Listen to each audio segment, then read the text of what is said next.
1947 के बाद समय आया 3 जून 1947। कितना जून? 3 जून 1947। और 3 जून 1947 को एक देश, कौन सा देश, भारत को कितने भाग में बांट दिया गया? 2। भारत पाकिस्तान बंटवारा कब हुआ है? 3 जून 1947। भारत पाकिस्तान का बंटवारा हुआ 3 जून 1900। और इस दिन आपके भारत को 2 भागों में बांट दिया गया, एक भारत और दूसरा पाकिस्तान। अब जहां पर संविधान सभा में टोटल सीटों की संख्या कितनी थी? 389। टोटल सीटों की संख्या कितनी थी? 389। 389 सीट क्या हो गए? अब बट गए। कुछ सीट पाकिस्तान चल गया और कुछ सीट भारत आ गया। ठीक, बट गया ना। बटने के बाद अलग अलग, लेकिन बटा तो बटा, लेकिन सबसे बड़ी समस्या यह हो गई कि बाबा साहब भीमराव अंबेडकर जो चुनाव जीत कर आए थे वो पूर्वी बंगाल से आए थे। कहां से? पूर्वी बंगाल। और पूर्वी बंगाल का यह सीट था जिसका नाम था जयसुर कुलना। कौन सीट था? जयसुर कुलना। और बाबा साहब भीमराव अंबेडकर का सीट वहां कहां चल गया? पाकिस्तान। कहां चल गया?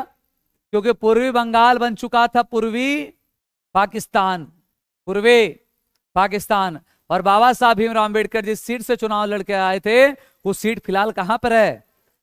अब संविधान सभा के द्वारा एक बहुत बड़ा भूचाल आ गया कि अंबेडकर के बिना संविधान की परिकल्पना ही नहीं की जा सकती है।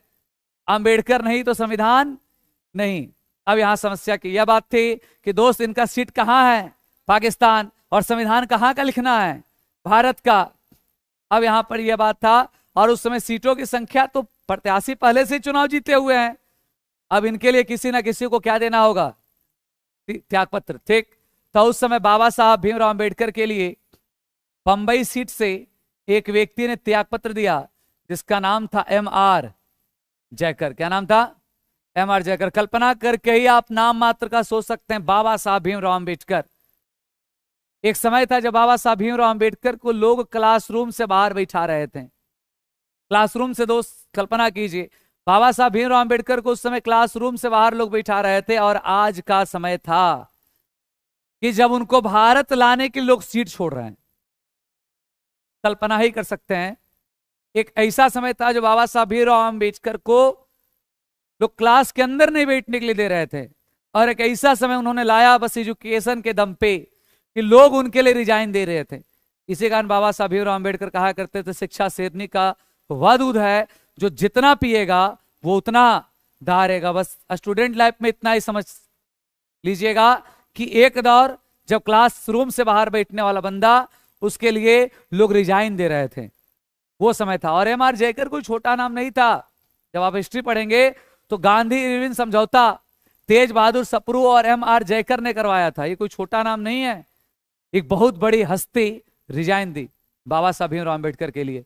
और उसके बाद बाबा साहब भीमराव अंबेडकर कहां से आ गए?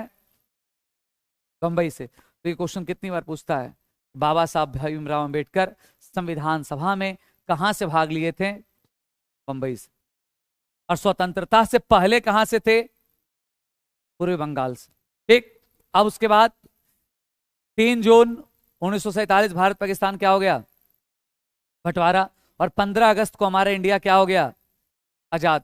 15 अगस्त को इंडिया आजाद हो चुका था। लेकिन अब बहुत बड़ी समस्या थी कि अब यह आजाद भारत है ना, यह अब आजाद भारत हो चुका है।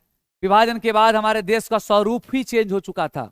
अब बदलते हुए स्वरूप में एक संविधान का निर्माण करना एक अपने आप में बहुत बड़ा क्या था? चैलेंज था। और उस समय हमारे जो संवैधानिक सलाहकार थे, हमारे संवैधानिक सलाहकार, बता सकते हैं कोई? बहुत बताइए। M.N. रॉय नहीं थे। ठीक, V.N. राव। कौन थे? V.N. राव। उस समय भारत के संवैधानिक सलाहकार कौन थे? V.N. राव। V.N. राव का खुला स्टेटमेंट था कि अंबेडकर के बिना संविधान की परिकल्पना ही नहीं की जा सकती है।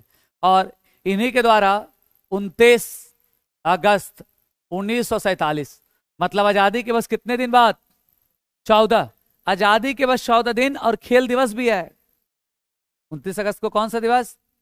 29 अगस्त को किया गया मोस्ट इंपॉर्टेंट क्वेश्चन। ये आपके उत्तर प्रदेश टेट में भी बहुत बार आया है। एक ईयर पूछा हुआ था, प्रारूप कमेटी के अध्यक्ष कौन थे? भीमराव। अब यहां पर प्रारूप, कौन सी कमेटी? प्रारूप। प्रारूप को ही हम बोलते मसौदा।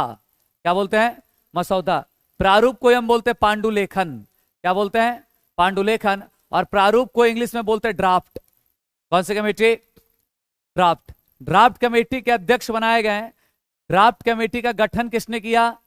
वीएन राव। और ड्राफ्ट कमेटी के जो अध्यक्ष बनाए गए, प्रारूप कमेटी के जो अध्यक्ष बनाए गए, बाबा साहब भीमराव।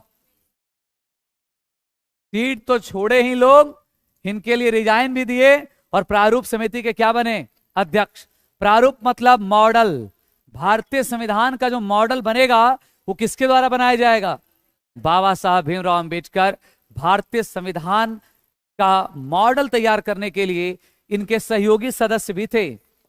एक सदस्यों की संख्या कितनी थे? 6। कितने? 6। और अंबेडकर सहित कितने? 7। अंबेडकर सहित, अंबेडकर को छोड़कर, हो गया जवाब? अंबेडकर को छोड़कर 6। छोड़कर अंबेडकर सहित, सहित छोड़कर 6। कितनी बार यहां पे लोग कंफ्यूज कर जाते हैं। ठीक, ये देख लीजिए, सहित बोले तो 7 होगा, छोड़कर बोले तो 6 होगा। ठीक, तो मोस्ट इंपॉर्टेंट, अब यहां पर गठन कर दिया गया किसका? प्रारूप कमेटी। और प्रारूप कमेटी के कितने मेंबर हैं? 6। तो कितनी बार एग्जाम में यह पूछ लेता है कि प्रारूप कमेटी का कौन मेंबर नहीं था? ठीक, तो भीमराव अंबेडकर क्या है? अध्यक्ष। अब कितने नामों को याद करना हमको? ठीक, वो 6 नाम कौन है जो जो थे? ठीक, याद हो जाएगा।